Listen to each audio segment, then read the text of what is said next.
UAW strike updates, Japan Mobility Show, and more. Good morning, everyone. I'm Laura Harris. Welcome to First Shift. Coming up, more on those headlines soon. But first, our lead story. 25,000 UAW members are on strike against the Detroit Three, not only seeking better pay and benefits, but also a future for Belvidere assembly plant. Stellantis says it has proposed a solution for the Illinois plant. CNBC reported that the company wants to convert it into a giant parts hub or make electric vehicle battery components there. But UAW officials think that could mean fewer jobs in Belvidere than it had as an assembly plant. You can read more on this story in our newsletter, The Daily.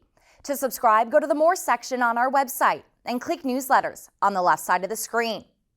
Contract negotiations continue between the Detroit Three and the UAW.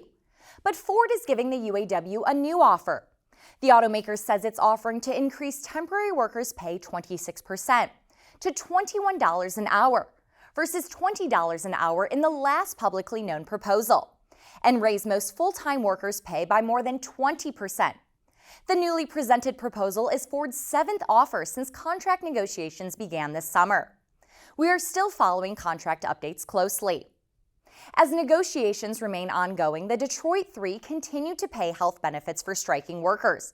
Having the companies cover health benefits beyond their contractual obligations spares the UAW an additional drain on its strike fund and avoids potential backlash. General Motors says it will continue paying for health care coverage for thousands of workers. But Ford and Stellantis declined to comment on how they are handling health care for striking workers. To read more on our team's UAW coverage, check out Automotive News' landing page for everything you could want to know about contract negotiations. This includes data, key players, dates, and a list of stories you can follow along with to stay up to date. Indian oil refining giant Reliance Industries showcased its swappable and multi-purpose battery storage technology for electric vehicles, as it makes a big push on clean energy. The company displayed its battery technology at a renewable energy exhibition. Reliance showed that its batteries can also be used to power household appliances by using an inverter. The idea is that a person can use one battery for mobility and one for powering home appliances.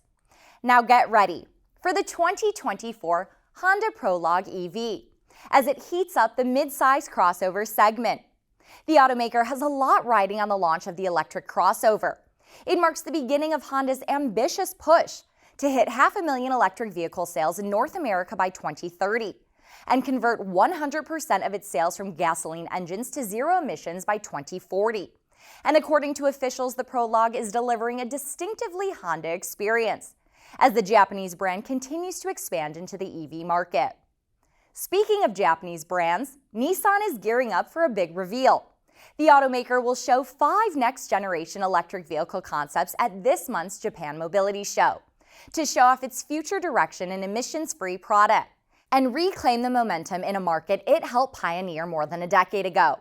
The reincarnated Tokyo Motor Show starts near the end of this month. Well, that's all we have for today. Thanks so much for watching, everyone.